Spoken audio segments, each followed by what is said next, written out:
issue is. And then I'm like, ooh, what is something that this correlates to? Well, you often hear about, what if your pelvis was a bowl? Imagine your pelvis is a bowl.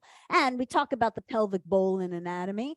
And oftentimes the bowl image, you're like, oh, I know the bowl image Shari's going to use. No, you don't.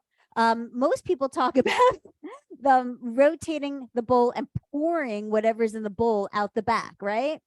And so I would rotate my pelvis and pour, my cherries onto the mat.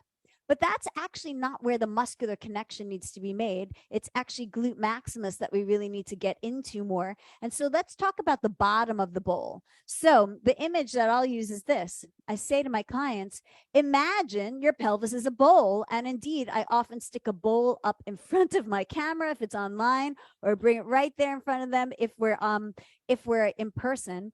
And so now, what's it say on the bottom of your bowl? And it says, this one says crate and barrel. Some of them, say like made in something, or machine washable, or do not put in the dishwasher.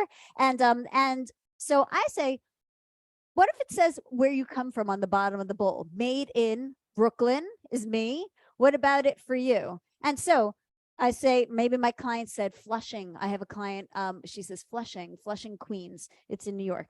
And so I said, okay, rotate the bottom of your bowl forward. Let me see where you're made from, where you're made in. Made in Brooklyn, made in Flushing. Rotate the bottom of your bowl to whatever's in front of you. If it's online, I'd be standing in front of them if we're in person.